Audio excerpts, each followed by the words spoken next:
Bon, alors je me tourne vers le spécialiste justement de la Turquie, spécialiste de la Turquie, Dr Hayetan Cohen. Vous êtes chercheur au GISS, Jerusalem Institute for Security Studies. Christian Mallard à l'instant disait c'est un fou dangereux, ou alors c'est quelqu'un qui sait exactement ce qu'il fait, Recep Erdogan. Votre avis? Je pense qu'il sait exactement ce qu'il veut. Je ne pense pas qu'il soit fou. Je pense qu'il est une personne malheureusement extrêmement sophistiquée et qui pave le chemin vers la prochaine décennie avec une détérioration des relations Israël-Turquie. Erdogan a pris le pouvoir avec son parti en 2002. Il est devenu Premier ministre en 2003. En 2002 et en 2003, si je vous avais dit que nous arriverions là où nous en sommes aujourd'hui, vous m'auriez cru, vous m'auriez dit que je suis moi-même fou. Et c'est moi qui aurais été fou. Quel est le problème? C'est que maintenant, il menace Israël d'invasion. Et si nous pouvons dire qu'il n'a pas l'intention de faire ce qu'il dit, je ne peux pas le dire. Eh bien, nous ne savons pas ce qui se passera dans 10 ans. Nous ne savons pas ce qui se passera dans 20 ans. Où étions-nous il y a 20 ans? Je le sais. Et je vois où nous sommes aujourd'hui. Et donc, je pense que nous devons absolument prendre ces paroles très au sérieux. Moi, ce qui m'inquiète, c'est que Recep Tayyip Erdogan a fait ce qu'il a voulu pendant la guerre en Syrie. Il a ouvert les vannes. Les terroristes sont passés de Syrie par la Turquie pour aller en Europe commettre leur attentat. Aujourd'hui, il fait ce qu'il veut aussi sur le conflit entre Israël, le Hamas et le Hezbollah. À quel moment quelqu'un va lui dire stop?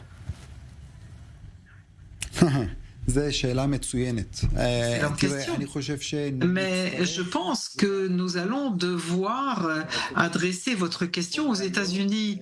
Aujourd'hui, si Erdogan peut se comporter de telle manière face à Israël, non seulement nous ne devons pas parler seulement de l'administration Biden, mais revenir aux précédentes administrations en 2009 et plus avant. Je rappellerai qu'en janvier 2009, Erdogan a quitté le sommet de Davos et nous avons vu la crise diplomatique, la première en son genre entre Israël et la Turquie. Et depuis, avons-nous vu une intervention, quelle qu'elle soit, des États-Unis en faveur d'Israël pour que la Turquie change son comportement? La réponse est non.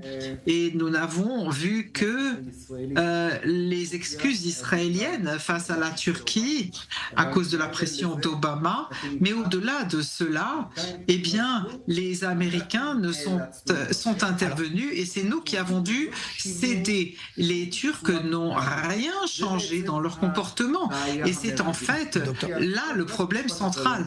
Juste pour terminer, avec votre permission, je voudrais dire aussi qu'ils ont coupé leurs relations commerciales avec Israël. Est-ce qu'il y a eu une sanction du côté des Américains? Rien du tout. Il nous reste 30 secondes, Dr Hayetan Cohen. J'ai l'impression quand même, quand je suis le discours de Hassan Nasrallah qui menace Chypre, on sait que le territoire chypriote est coupé en deux.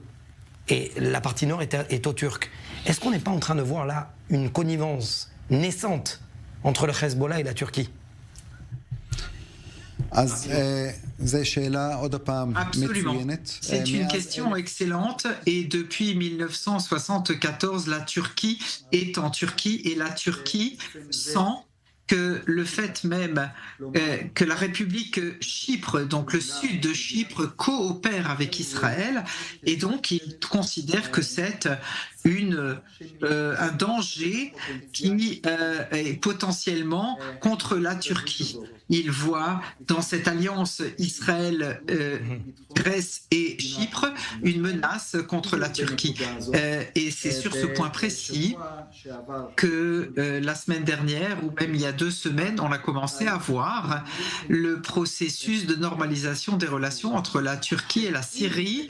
Et lorsque les choses mûriront, la Turquie pourra aussi pénétrer plus avant au Liban. Et je tiens à vous rappeler que depuis 2006, les forces turques sont dans la finule. Et la Turquie peut encore doubler ses forces là-bas. On n'est pas sorti de l'auberge de manière plutôt populaire, mais c'est le cas. Merci, docteur Hayetan Cohen, d'avoir été spécialiste de la Turquie.